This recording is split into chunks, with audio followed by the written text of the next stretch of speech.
Welcome back, welcome back. It is your boy, the Loose Juice.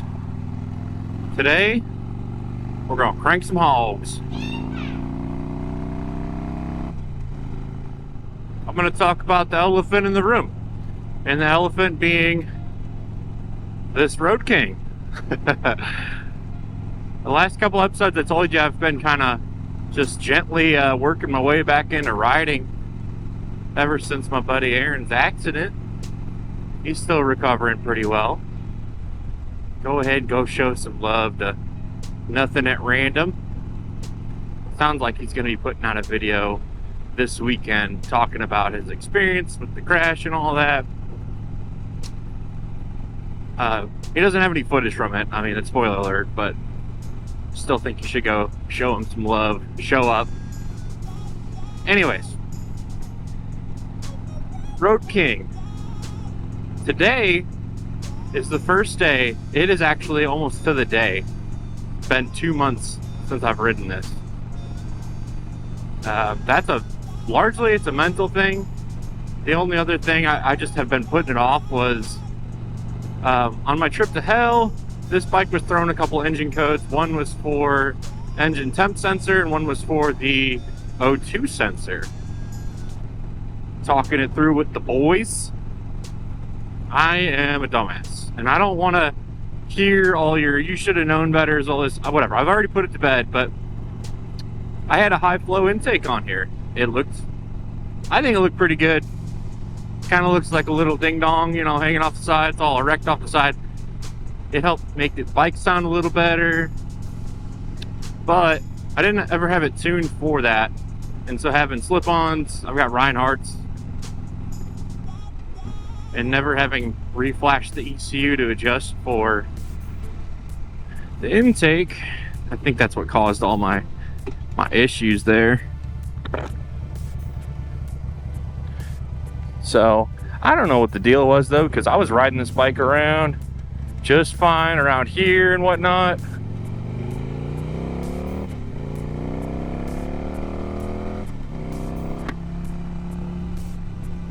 Any sort of shorter jaunts around after work like I'm doing right now, I never had issues with it. It wasn't throwing codes, but on that trip it was like, man, just off of idle, it was all fucky. So today, like I said, I took off. I went back to the stock air cleaner, cleared the codes that were showing, and so far, knock on wood, pretty good. No issues, nothing I've noticed. So the boys are back in town is all I've got to say. It's like back to cruising on the Road King. Just need to go out for a little jaunt for a little bit, clear my head, help y'all distract yourselves from whatever the hell you got going on.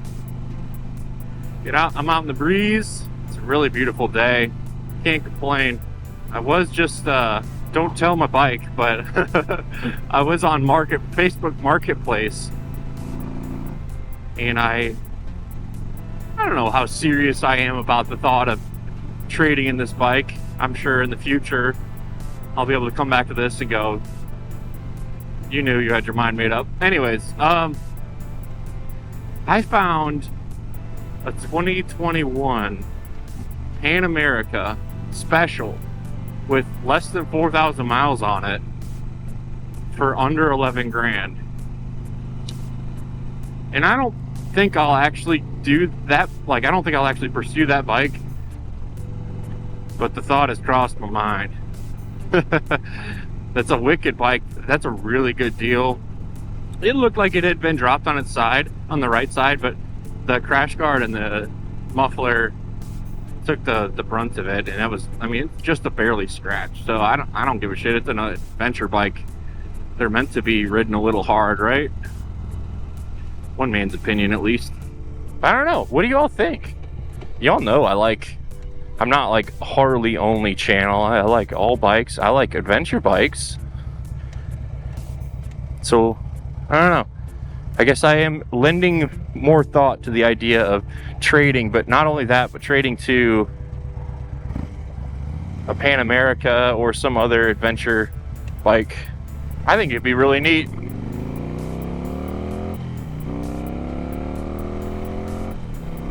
The only thing that has me a little bit cautious about doing something like that is this sound. If I upgrade into the, this decade of bikes, I will have departed from the Twin Cami Bays MC, which is an unofficial MC. This is totally a joke. In the Whiskey Chaser Discord. It would be a departure from the hog cranking and more into the adventure daddy, even though I'm not a dad, into my adventure daddy years. The bottom line is, I love this bike. I just want something that's reliable. Period. Maybe I should be looking at a different brand, but I think I've heard good enough stuff about late model Harleys. I feel pretty good about it. I mean, it's still a Harley. It's still gonna have issues. But just seems like every time I go on a trip longer than 4 hours away, let's just say, on this bike, something pretty either catastrophic or just anxiety inducing happens. Like, I was on that trip in hell. Hell yeah! And I wasn't even sure if this bike was going to make it home because of whatever bullshit was happening with my intake, causing the sensors and all that stuff. In the moment, you never really know exactly what's wrong with it. Apparently, I did not tighten this down enough. Yeah, I was out in the shop today, out in the garage. Kind of finally cleaning up the bike. Not really cleaning it, but like, I still had my parking pass and stuck up here and left all the goo from the duct tape we used. Shout out to duct tape. I always recommend carrying at least one roll of duct tape on a long distance trip. Came in handy. Anyways, yeah, hog cranking. Still no drama. This bike is at 63,000 miles, 63,244. It's getting to be that point where I think next oil change, gonna open up the cam chest, figure out what my run out is on the crank, figure out where my tensioner, what my tensioners are looking like. Go from there. Or I'll have just traded up and not have to worry about any of that. I like that option, but I think it would be cool to get into this cam chest to figure out. I always thought this bike maybe had a mild cam in it, but I never really knew for sure. And not having a aftermarket air filter was kind of one of the signs to me that maybe this bike doesn't have a cam. It just sounds so good. Maybe that's just a twin cam thing, and that's why I'm like, what's not to love about a twin cam? Set of Reinhardt slip-ons and you're good to go, apparently. I don't know. One man's thoughts and one man's opinions. The boys be yapping. Well, since we're going slow in town, I'm trying to focus my attention on the road, not getting hit, but I'm having a thought. Put it down below in the comments what you want your next bike to be, or maybe like a top 3, like these are the bikes that I'm considering for my next bike. I think it'd be really fun. And that'll allow you to pick multiple genres. Because if you're like me, you like to have a bike that for every situation. And I'm still building out my dream garage of bikes. Oh, there's a car show. I didn't even know it. I'm hoping to make more content soon. We're literally, the only hold up here is just one, I don't really like to ride when it's super hot out. I know that's a super lame thing to say, but I'm not from the South. I'm not as heat tolerant as y'all from the South.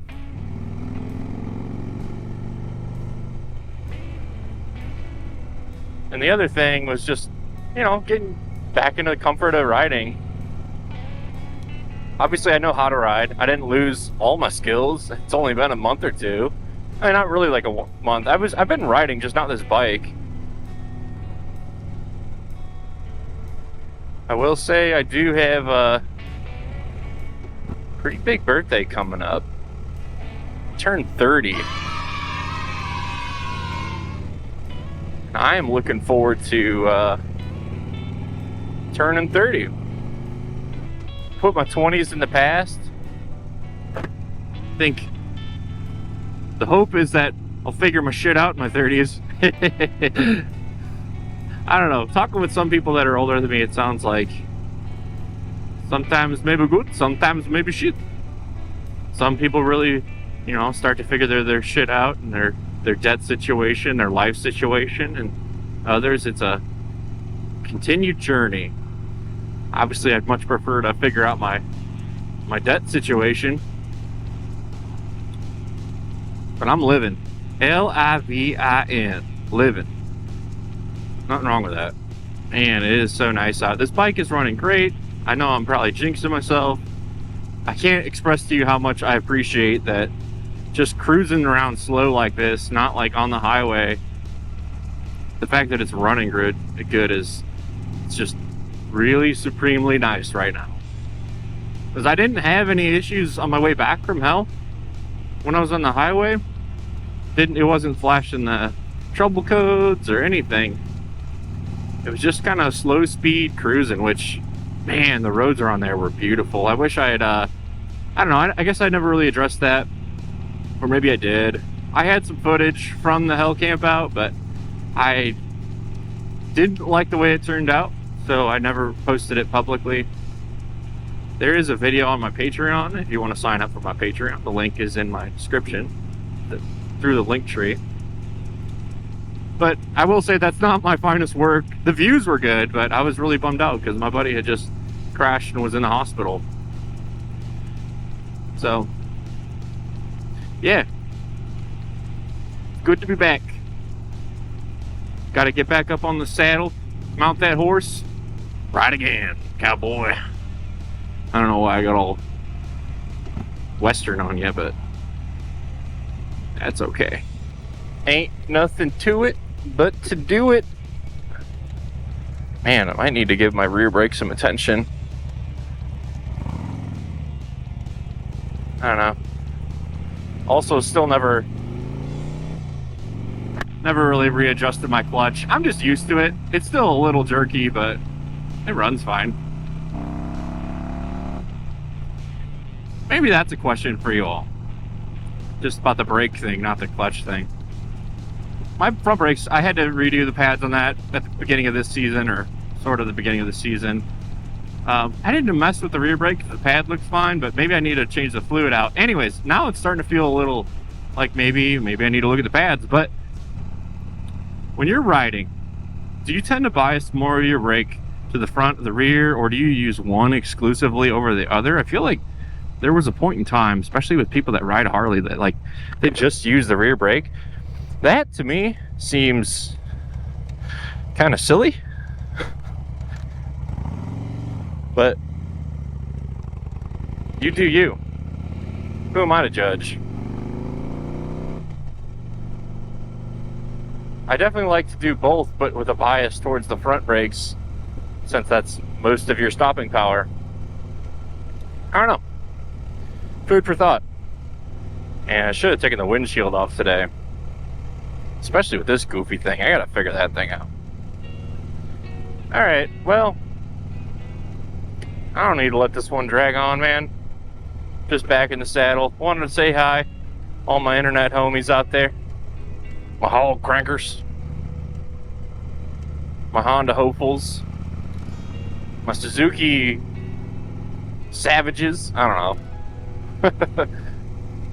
I hope you all are having a great week, great weekend, great day, great morning, whatever it is. You keep it juice.